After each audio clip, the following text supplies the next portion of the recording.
सच्चिदानन्दरूपाय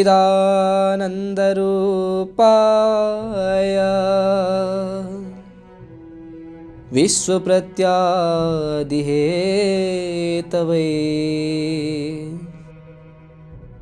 तापत्रय विनाशाय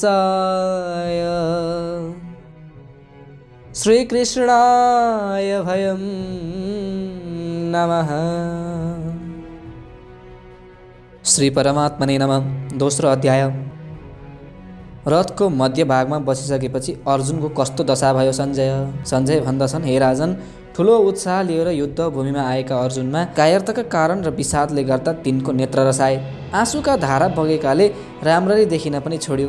अर्जुनलाई भगवान मधुसूदन भन्नुहुन्छ, हे अर्जुन, यस विषम स्थलमा यस्तो कायरता तिमी कहाँबाट आयो? त्यस्तो कायरता श्रेष्ठ पुरुषहरूद्वारा धारणा गर्न उपयुक्त होइन। यो कायरता न स्वर्ग दिने हो न कीर्ति नै बढाउने हो।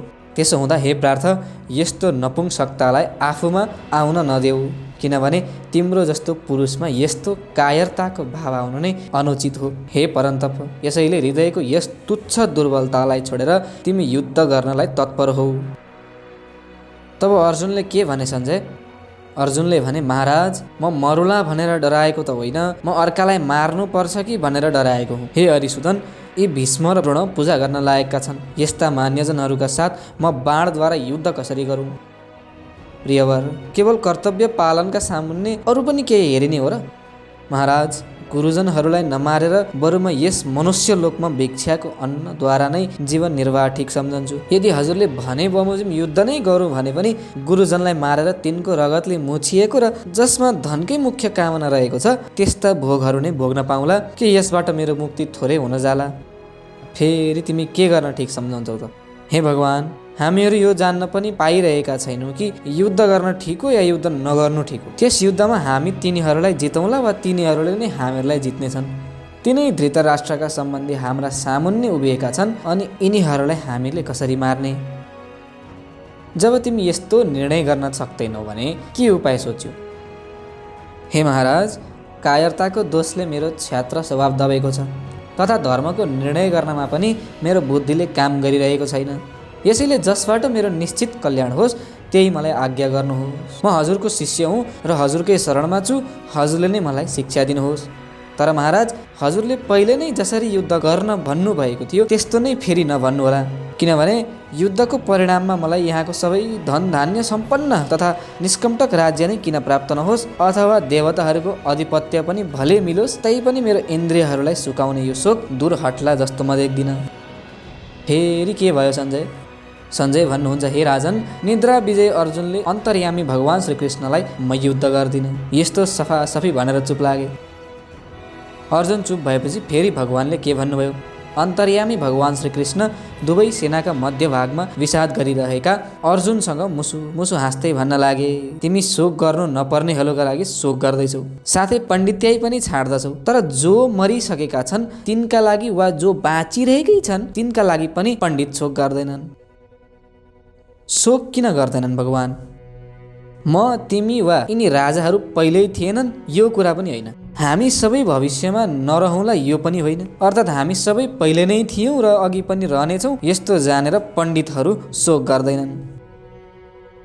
यस कुरालाई म कसरी बुझ्न सकु भगवान?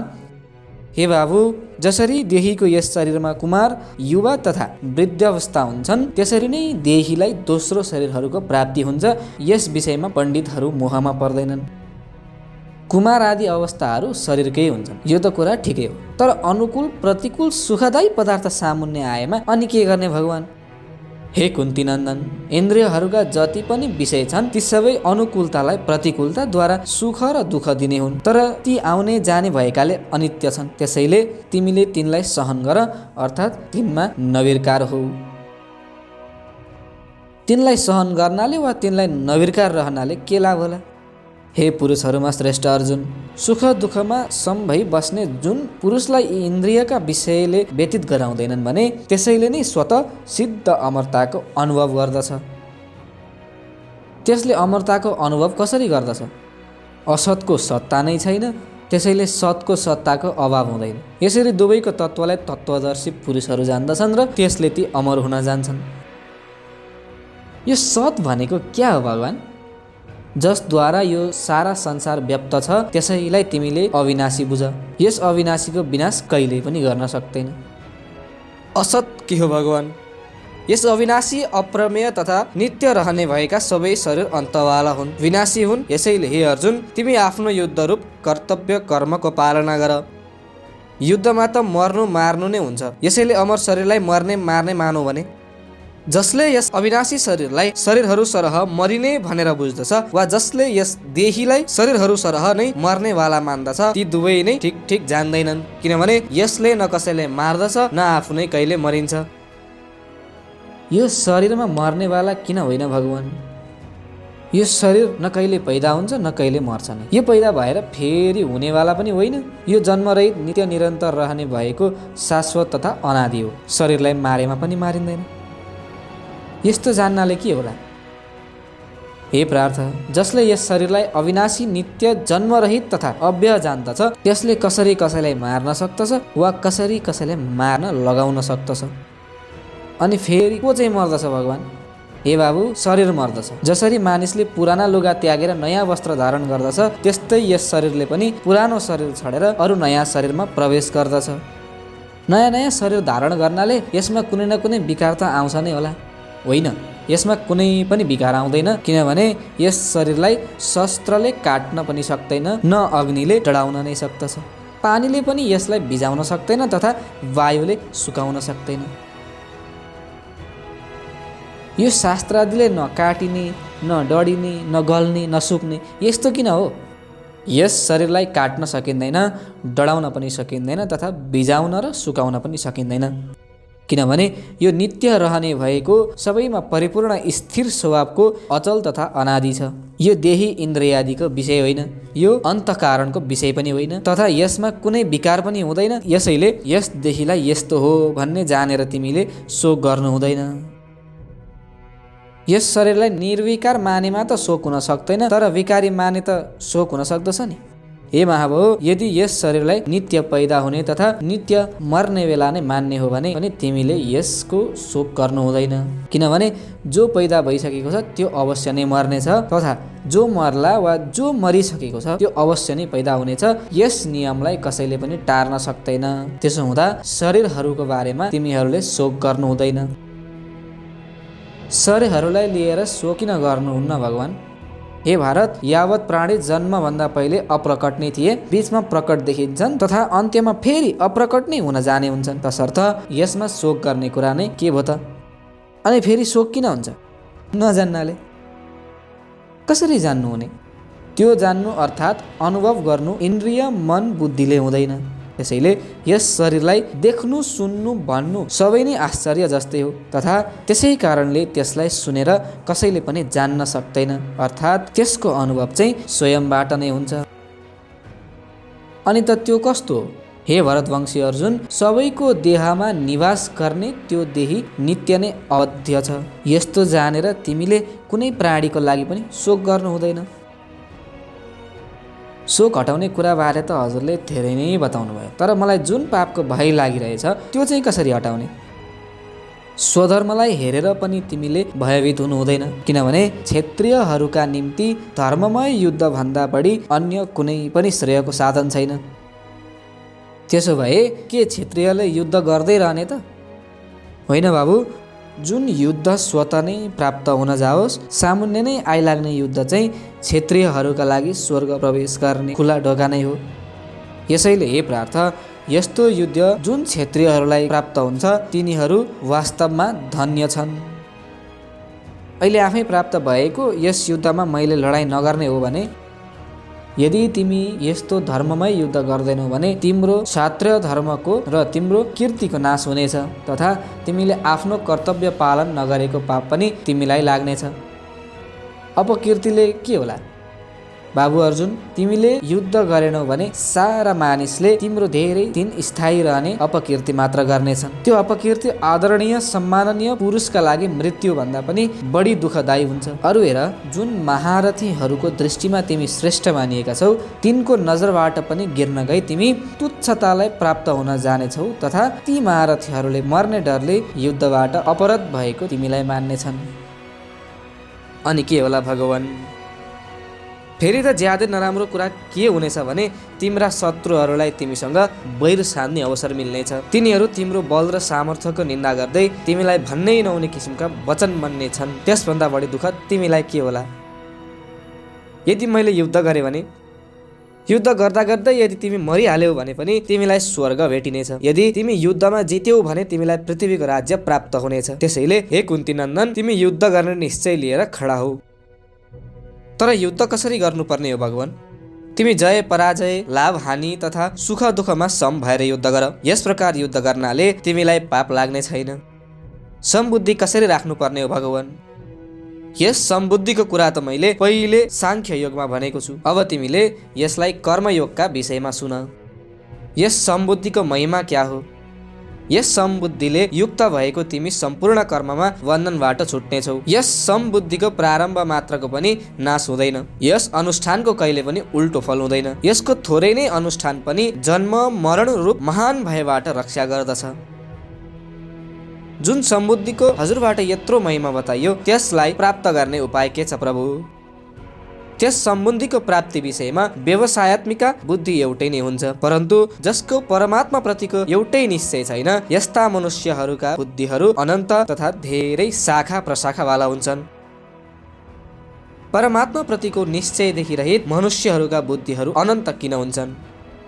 जो कामनामा तन्मय भइरहेका छन्, स्वर्गलाई नै श्रेष्ठ मान्दछन्, वेदहरूमा भनिएका सकाम कर्महरूमा नै प्रीति राख्नेछन्। भोगादि बाहेक यहाँ अरू के छ र यस्तो भन्नेवाला छन्। ती त्यस्ता ज्ञानी मानिसहरू यस्तो पुष्पित वाणी भन्ने गर्दछन् जसबाट कि जन्मरूप कर्मफल दिने तथा भोग र ऐश्वर्यको प्राप्तिका लागि धेरै नै क्रियाहरूको वर्णन गरिएको हुन्छ। यस्ता मानिसहरू एकै निश्चय गर्न सक्दछन् वा होइन? भोगहरूको वर्णन गर्ने भएका पुष्पित वाणीले यसको चित्तहरण भएको छ, अर्थात् भोगहरू तरफ तानिएको छ तथा जुन भोग र ऐश्वर्यमा अत्यन्त आसक्त छन् ती मनुष्यहरूको परमात्मा एउटै निश्चय भएको बुद्धि हुँदैन। भोग र ऐश्वर्यको आसक्तिबाट बाँच्नका लागि मैले के गर्नुपर्ने भगवान? वेदहरू तिनै गुणहरूका कार्यको वर्णन गर्ने भएका छन्। यसैले हे अर्जुन, तिमी रोग द्वेष आदि द्वन्द्वहरूबाट रहित भइहाल तथा नित्य निरन्तर रहने भएका परमात्मत्वमा स्थित भइदिनु। तिमी अपराध वस्तुको प्राप्तिको र प्राप्त भइसकेको वस्तुको रक्षाको चिन्ता पनि नगर तथा केवल परमात्मा परायण भइहाल, अर्थात् परमात्मा प्रति लक्ष्य तिमी राख।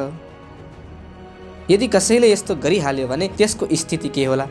जसरी कुनै ठुलो जलाशयको प्राप्ति पछि सानो पोखरीको कुनै महत्त्व रहन्न, कुनै आवश्यकता रहँदैन, त्यसरी नै वेदहरूको शास्त्रहरूको तात्पर्यलाई जान्ने भएका तत्त्वज्ञ जीवनमुक्त महापुरुषको दृष्टिमा पनि संसारका भोगहरूको कुनै महत्त्व रहँदैन।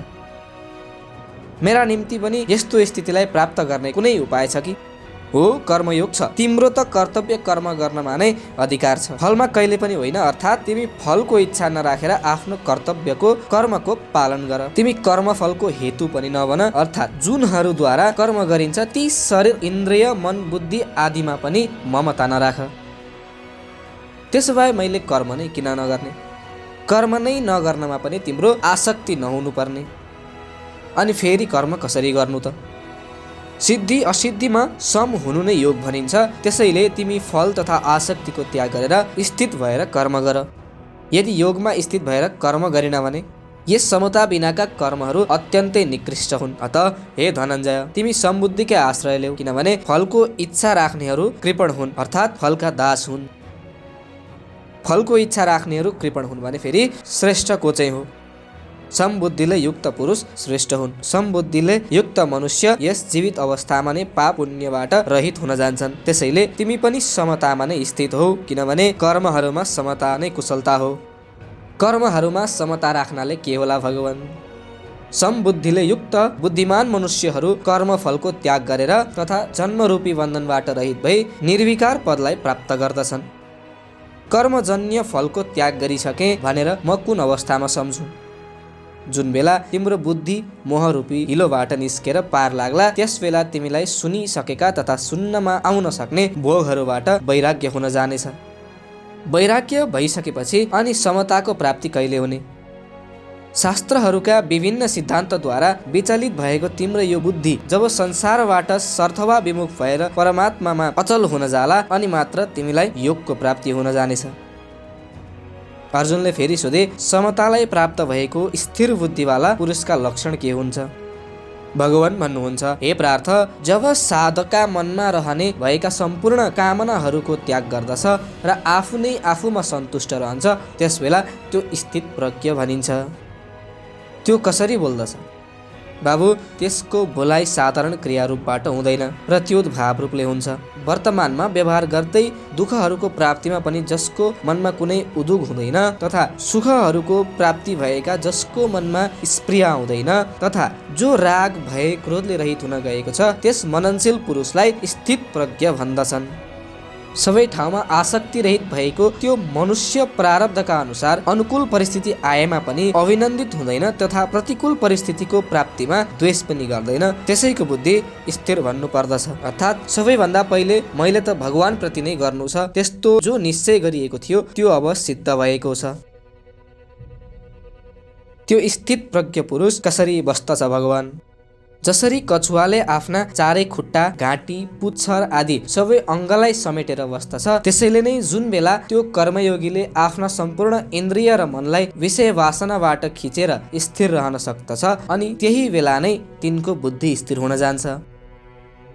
इन्द्रियहरूलाई समेटेको वास्तविक पहिचान के हो? इन्द्रियहरूलाई आफ्ना विषयबाट हटाउन मनुष्यका पनि विषयता निवृत्त हुन जान्दछन्, तर रस बुद्धि निवृत्त हुँदैन। तर परमात्माको प्राप्ति भएमा स्थित प्रज्ञको जो रस बुद्धि हो त्यो पनि निवृत्त हुन जान्छ। विषयहरूमा रस बुद्धि रहिरहनाले के हानि हुन्छ? हे कुन्तीनन्दन, रस बुद्धि रहनाले साधन परायण विवेकी पुरुषका पनि प्रमथनशील इन्द्रियहरू त्यसको मनलाई जबरजस्ती विषयहरूतर्फ खिचेर लैजान्छन्। यस रस बुद्धिलाई दूर गर्न के गर्नुपर्ने प्रभु? कर्मयोगी साधकले सम्पूर्ण इन्द्रियहरूलाई वशमा गरेर ममा नै परायण भएर बसोस्, अर्थात् म परमेश्वरमा विश्वास गरेर पूर्ण आश्वस्त होस्। यस किसिमले जसका इन्द्रिय वशमा छन् तिनकै बुद्धि प्रतिष्ठित भएको भनिन्छ। हजुरमा परायण नभएमा के हुने होला? ममा परायण नभएमा विभिन्न विषयहरूको चिन्तन हुँदै रहनेछ। विषयको चिन्तनले के होला? मानिसको ती विषयमा आसक्ति हुँदै जान्छ, अनि आसक्ति बढ्नाले के होला? ती विषयलाई प्राप्त गर्ने कामना पैदा हुन जानेछ। कामना पैदा भएपछि के होला? कामना पूर्तिमा बाधा पैदा हुन साथ क्रोध आउन थाल्दछ, अनि क्रोध आएमा के अहित हुने? क्रोध आएपछि सम्मोह हुन जानेछ, अर्थात् मूर्ताले छोप्नेछ। मूर्ताले छोपेमा के होला? म साधक हुँ, त्यसैले मैले यसरी व्यवहार गर्नुपर्छ, यसरी बोल्नु पर्दछ आदि जुन कुराको विचार पहिले गरिराखिएको थियो त्यसको स्मृति नै नष्ट हुन जान्छ, अर्थात् त्यो याद नै हराउँछ। त्यसरी स्मृति नष्ट भएमा के होला? बुद्धि नष्ट हुन जानेछ, अर्थात् त्यसबेला मैले के गर्नुपर्ने र के नगर्नुपर्ने हो यसलाई छुट्याउने जुन विवेक शक्ति हो त्यो दबिन्छ। बुद्धि नष्ट भएमा अनि के होला? त्यस मनुष्यको पतन नै हुन जानेछ। स्थित प्रज्ञको बस्ने कुरा त हजुरले बताउनु नै भयो, तर अब यो बताउनुहोस् त्यो कसरी चल्दछ? बाबु, त्यसको चलाइ क्रिया रूपले नभए भाव रूपले हुन्छ। वशीभूत अन्तःकरणवाला त्यो साधक राग द्वेषले रहित तथा आफ्ना वशमा गरिएका इन्द्रियहरूद्वारा विषयहरूको सेवन गर्दा गर्दै पनि अन्तःकरणको प्रसन्नतालाई प्राप्त हुन जान्छ। अन्तःकरणको प्रसन्नता प्राप्त भएपछि के हुन्छ? प्रसन्न चित्त भएको त्यस मनुष्यका सम्पूर्ण दुःखहरूको नाश हुन जान्छ तथा त्यसको बुद्धि बहुतै छिटो परमात्मामा स्थिर हुन जान्छ। बुद्धि स्थिर कसको हुँदैन? जसको मन र इन्द्रियहरू संयमित छैनन्, यस्तो मनुष्यको व्यवसायत्मिका बुद्धि हुँदैन। व्यवसायत्मिका बुद्धि नहुनाले त्यसको मलाई त केवल आफ्नो कर्तव्यको पालन गर्नु छ यस्तो भावना, यस्तो विचार हुँदैन। यस किसिमको भावना नहुनाले अर्थात् आफ्नो कर्तव्यको पालन नहुनाले त्यसलाई शान्ति मिल्दैन, अनि अशान्त मानिसलाई सुख पनि कसरी प्राप्त हुन सक्दछ? जो साधक छन् तिनको बुद्धि स्थिर नहुनामा के कारण हो? कारण यो छ कि जसरी जलमा हिँडिरहेको नाउलाई वायुले हरण गर्दछ, त्यस्तै साधकका आफ्ना विषयमा विचरण गरिरहेका इन्द्रियहरूमध्ये कुनै एउटा इन्द्रिय पनि मनको साथ हुन जान्छ र त्यस इन्द्रियका साथमा मिलेको त्यो एक्लै मनले पनि त्यस साधकको बुद्धिलाई हरण गर्दछ। त्यसो भए बुद्धि कस्ताको स्थिर हुन्छ? हे महाभाव, जसका इन्द्रियहरू राम्ररी वशमा गरिएका छन्, अर्थात् जसको मनद्वारा विषय आदिको चिन्तन हुँदैन, त्यस्तै व्यक्तिको बुद्धि स्थिर हुन्छ।